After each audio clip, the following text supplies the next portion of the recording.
You have to Book.xx here, and welcome to a video that I literally just decided to make on a whim because I was thinking about this. But I have been thinking about this for a little while now, so I decided, fuck it, I think a video on this could be kind of interesting. And plus, as I said in my last video, I'm kind of looking for any kind of easy videos to make at the moment with my current situation. If you missed that video, be sure to go watch that. It explains what the fuck is going on in my upload schedule right now, so it's probably, a good idea to watch that if you want to know what's going on. But yeah, as the title suggests, today I'm going to be talking about the whole dilemma that's been going on in the past few years to do with physical games and digital games, and if physical games are on their way out, and all that kind of stuff. This whole conversation was it sort of started whenever Microsoft released the digital-only Xbox One S, which I honestly keep forgetting exists. But the conversation really got started around the time that the Series X/Series S and the PlayStation 5 were announced, because they were the first big consoles to have digital-only versions of them come out at the same time as the main versions. They were not the first only digital only console, as I just said. There was the Xbox One S digital only at one point, which nobody gave a shit about, and a lot of retailers actually refused to stock because, retailers that make a lot of their money off of physical games aren't going to want to stock something that discourages buying physical games. But this is something that I'm actually very, very passionate about, because myself, I am very, very passionate about physical games and them being, important. Because if you guys don't know, I'm a game collector. I'm also a console collector. Like, I have literally every console from like the NES all the way up to the PS5 and Series X. It's fucking crazy. I even have the Sega Master System and the Sega Saturn. That's how many fucking consoles I have. But because of that, I also like to own a lot of physical games, because a lot of those pretty much all of those old systems are, they're all physical only, because back then digital games didn't exist. I think digital games, correct me if I'm wrong, but I think digital games only properly became a thing whenever the PS3 and Xbox 360 came out, the way obviously had them too as well. And I think the Sega Mega Drive actually had like a weird version of digital games at one point. And I think the Super Nintendo did as well, through some like weird shit. If you guys don't know about that, go look into that, because that is like one of the most fascinating things from back in the day. But yeah, as I've just stated, I am a big advocate for physical games and thinking that they should stay around. And honest to God, I think they will stay around. I can't see them going anywhere anytime soon. And I do know a lot of people out there do buy games mostly digitally, and I understand that it's, for convenience sake. You don't have to, go out of your way to go and buy something, whether you have to, go get up off your ass and go to a fucking shop and buy something, or buy something off of like eBay or Amazon, and you have to wait for it to come, where you can just buy it in the digital store, and you can just get it, there and then. But my big thing about why physical games are important and why the industry should keep pushing them is one thing. So as I stated earlier, I am a console collector. I have a whole shitload of consoles, and those older consoles, I am still able to buy games for them and play games on those systems. Like on my NES, I have the original Super Mario Bros. And Mario Brothers 3. On my Super Nintendo, I have like Super Mario World. On my Sega Mega Drive, I have the first 3 Sonic games. And that's because they were made in a time where physical games were the only option. But now that we've gotten to the point where, the Series S exists and the PS5 Digital Edition exists, I feel like people don't realize that in years to come, if someone was to buy one of those consoles, it would be fucking useless for them. Like, let's say the next generation of consoles, the PlayStation 6 and the Xbox, whatever the fuck they decide to call this one, are both digital only. Let's just say that that's where it goes, alright? In years to come, those consoles are just fated to become useless bricks of plastic whenever the stores get shut down. Now, obviously, console stores do stay up for a pretty long time. Ever since digital gaming sort of became a thing, we haven't seen that many stores shut down. We've seen the Wii store, the PSP store, and I think the DSi store also shut down, and soon we're going to be seeing the end of the Wii U and 3DS stores. And we were threatened with the end of the PS3 and Vita stores, but everybody basically told Sony to wise the fuck up. So they are still up. They are barely functioning, but they do work, sort of. But yeah, that's basically the gist of that. But then that's really just the thing, because imagine, like, as I said, PlayStation 6 is digital only, and in years to come, we're on like the PlayStation 9 or whatever the fuck. Then some fucking kid wants to go back and buy all the older consoles, like, you know, like I do.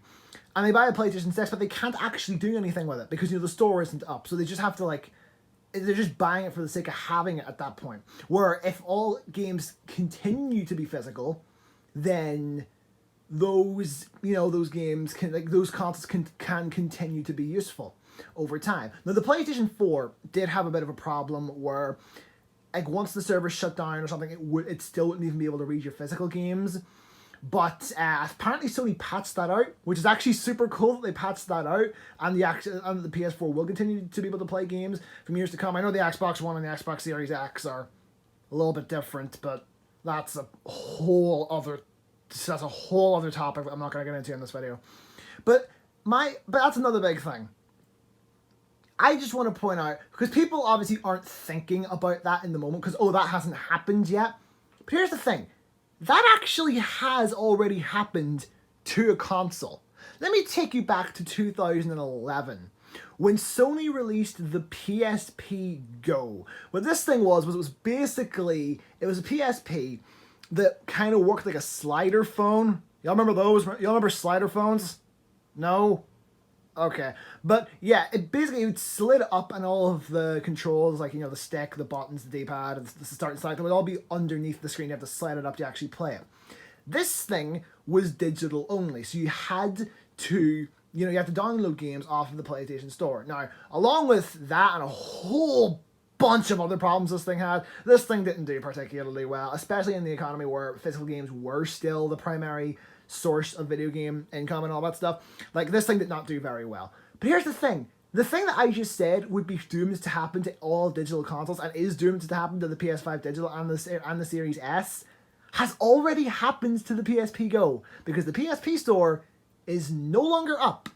So if you buy a PSP Go, that thing is essentially a useless brick of plastic. Now, granted, I don't know. Well, I know the normal PSPs can do this. I don't know if the PSP Go can do this, but I know the normal PSPs can. If you plug it into your PlayStation 3, if you buy the PSP games on your PS3, you can plug your PSP into the PS3 through the charging cable, and you can install the games onto the system that way. So I do know that's a thing. I don't know if the PSP Go can do that. I know, as I say, I know the original can do it because mine can do it because I have the normal PSP. But even so, once the PS3 store shuts down, that's also not going to be an option anymore. So even at that, the PSP Go is a very good example of what will happen to all digital-only systems if the industry continues to go down this route. And that's the thing. That's why I want to talk about the Series S and the PS5 digital-only edition. Let's start off with the Series S. So, when Microsoft announced the Xbox Series X, I was a little bit skeptical because of the way the fucking thing looked. I still don't particularly like the way that thing looks, but it is a very, very powerful console, and I do like the Series X as a console.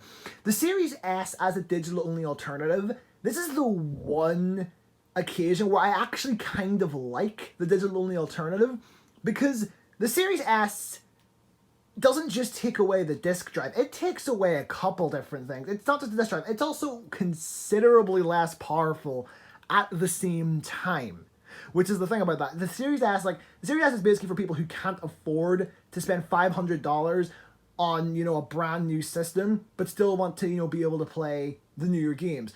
Because obviously obviously right now most games are on both this Xbox One and the Series X. I don't know, have any games been exclusive to the Series X yet? I'm not actually sure. But obviously, at this moment in time, most games work on both. But for the people who do want to play those games whenever they do eventually exist, or if they do already exist, as I said, I don't really know. I don't know what the deal with Halo Infinite or any of those games is. But, you know, if they want to play those games, they can. Or if they want to get the slight upgrade, they can. But because they're getting the cheaper version, they don't get graphics quite as good, and they don't get the option for physical games. That's the way I see it. Physical games is just one of the things you sacrifice in order to get the upgrade for a cheaper price. That's just how I see that. PS5 digital-only version is fucking stupid. Because, look, let's put it this way. The Xbox Series X and the PlayStation 5, the normal editions, are both $500, which is, you know, that's pricey. That's very pricey.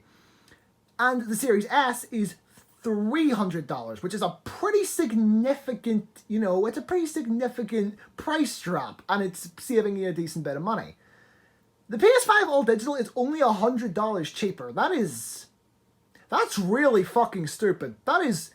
That's really dumb, because that's like, I don't know, I just don't like that. And also, I'm sorry, I have to comment on this. Sony, you are not fooling fucking anybody. The PS5 was very clearly designed to be a digital-only console originally, but then because a lot of people don't really like that idea, they decided to slap a disc drive on it in the end, and it fucking results in the PS5 looking like it needs fucking surgery. Or it's just pregnant. Okay, I'm gonna move on from this before this gets weird. So yeah, needless to say, I am not a fan of the PS5 digital only. I definitely like the way it looks more than I like the look of the disc drive edition for reasons I literally just stated. But overall, I still don't like this thing. But I'm still not done when it comes to reasons why I prefer physical games. And this next one is one of the big ones. So let me tell you a little bit of a story. So back around summer of last year, I decided I wanted to get into the Persona franchise. And I decided to start with Persona 5, which is the most recent game in the franchise. And I picked up Persona 5 on the PlayStation 4 for around £13, £14 on eBay. You know, pretty cheap considering how good that game actually is.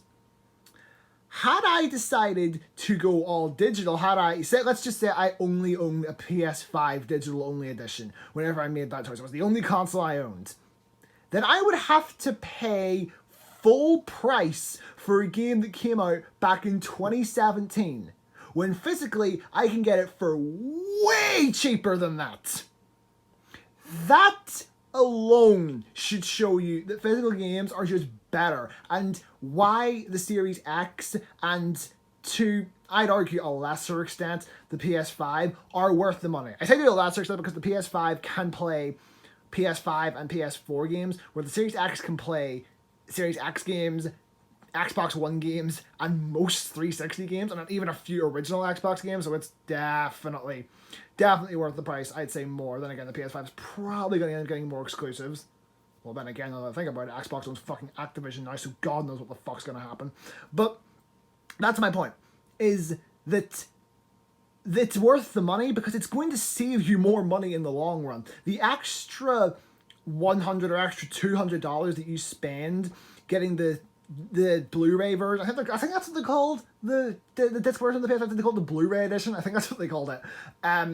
Get the extra money that you spend to get that will actually save you more money in the long run. You're essentially spending that extra $200, $200 to save yourself more money in the long run, because you'll be able to buy, you know, used games and be able to get those experiences for way less money than you would if you were buying digitally. So that's why I will always preach that physical games are important. Hopefully you guys can see where I'm coming from. As I say, I am really not looking forward to the comments on this, considering a lot of people are very hostile about this topic. I literally said this on the Persona 5 Reddit once and got fucking... I got an entire fucking army coming after me. I don't know why. Then again, I guess I wasn't the Persona Reddit, and the Persona community fucking sucks, so that's probably a good fucking indicator. But whatever. Hopefully some of you guys can see where I'm coming from. So if you guys enjoyed this video, leave a like. Leave a comment in the comment section below telling me your thoughts on this. I'd be really interested to hear what some of you guys, what some of your guys, you know, opinions on this are. As I said, please stay civil. You know, subscribe if you haven't already. I'll see y'all next time. Peace.